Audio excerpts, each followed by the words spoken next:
We are live. It is the debut episode of the Magic Tech Hustle podcast, where we will talk about absolutely everything in the world of electronics. We mean cell phones, computers, tablets, video games, etc. It's your boy, Bill Hustles, and my co-host with the most, John from Magic Tech Review. What's up, John? Wow, what an introduction, brother. Of course, bro. My dream job has always been to be a radio host because I get to sit back and talk crap all day and get paid for it. So maybe this will help it happen. What do you think? Yeah, absolutely, man. I feel good about it. Cool. So basically what we're going to do is tell y'all a little bit about us. You know, we're both Cricket Wireless employees and we both like to YouTube a little bit. A little. Well, in my case, a little. In your case, maybe a little more. But we're going to talk about everything as far as the electronics world is concerned. Like I said before, news, reviews, etc. So the format's going to be basically we'll have a couple of subjects available, 5 or 6 subjects, and then we'll just give our thoughts, opinions, and whatever facts we know about it. But the first thing we're going to start with is buying a cell phone on YouTube. Should you do it or should you not do it? And I'm going to start with John. John, we had a conversation about this a little earlier. So tell me, what do you think about buying Amazon or eBay? Amazon or eBay? Yeah, but we'll start with eBay first. Well, they're pretty much the same thing, in my opinion. What do you think about buying phones online in general, unlocked phones?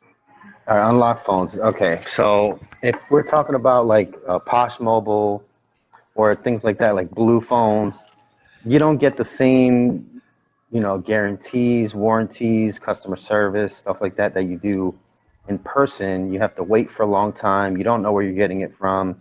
The reseller can be, a scam artist. You can be getting gypped for a lot more money than what it actually is worth. So I don't know. You can be getting it from China. You can be getting it from the U.S. So there's a lot of what ifs and concerns on my end as far as that. I'd rather spend my hard-earned cash on something in store rather than online. See, I guess I'm a little bit of an opposite to that because I hate people and I don't like going to stores, to be quite honest. I love You're a sales rep. I know I have to kind of, suppress that. But when it comes to buying phones, especially on eBay, eBay is my favorite website to shop on. I shop on eBay a ton. I mean, shit, there should be a rehab for eBay shoppers. But anyway, I love eBay because eBay is connected to PayPal. And if for some reason you are done wrong by whoever you buy anything from, eBay will make it right and eBay will go after the dealer. So I have absolutely no concern. I'll give you an example. We bought an iPhone 5S about a year after it came out, and it was iCloud locked.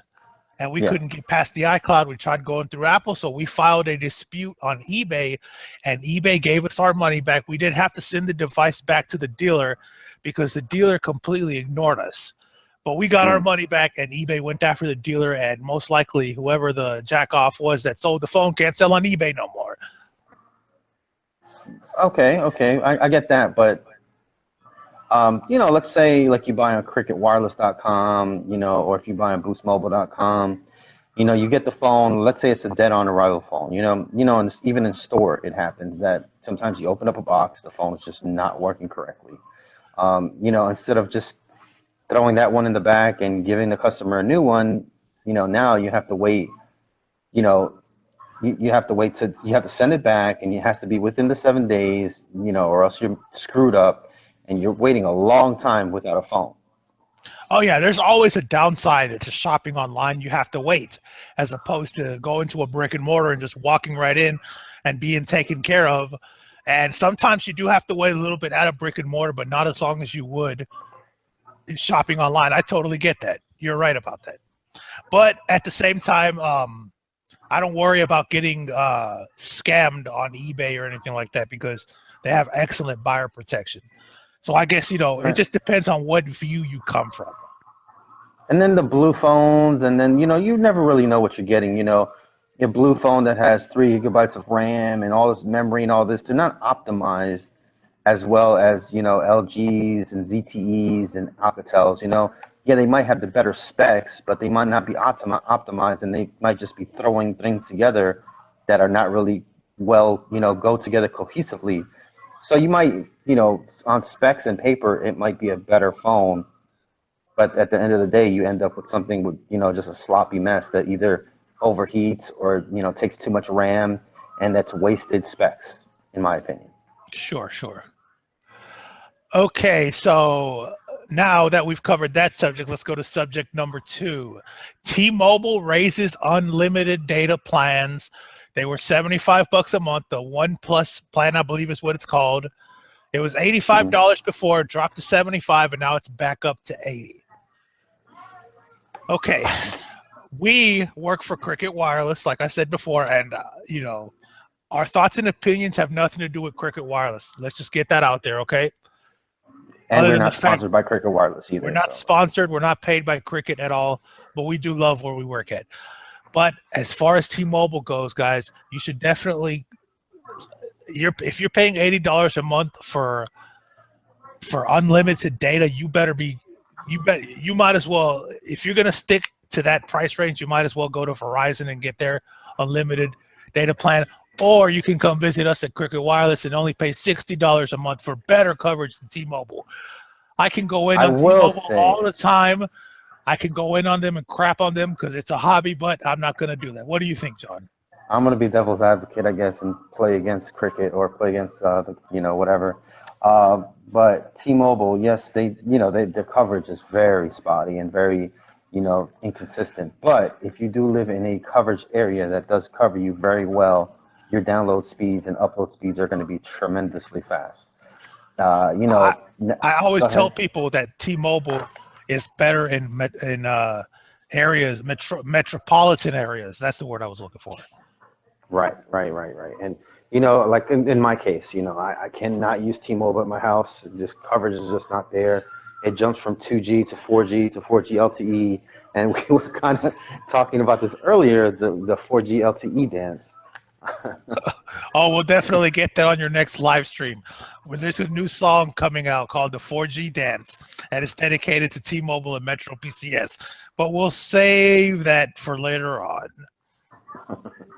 Okay, but I still think you're paying too much, even if it works that well or not.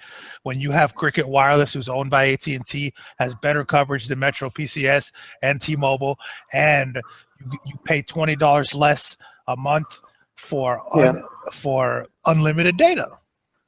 But as far as the $5 goes, I mean, I'd rather see the $5 than these enormous charges that they were doing, like overages, too many calls at night or day and text messages. So we've gotten to a point where $5 is too much now to be charging people, and it makes big headlines. You remember before, like if you went out of the country, you went on roaming, people would end up with $1,000 bills and stuff like that, and that was just commonplace. Yeah. At least nowadays, we get to complain about $5. Hey, big up to the industry for that, man. I gotta say. Overages are almost completely gone as far as the industry goes. They're not completely gone, but they're almost completely gone. When I used to work for Target Mobile, I remember for 1 month there was going to be an additional charge to all Verizon Wireless customers. It was going to be a 50 cent extra was going to be added to everybody's Verizon bill. What's 50 cents times, I don't know, 100 million people, 200 million people? That's a lot of freaking money. Absolutely. People need to understand that when you're late on your bill or there's hidden charges, they love that because that's 100% profit.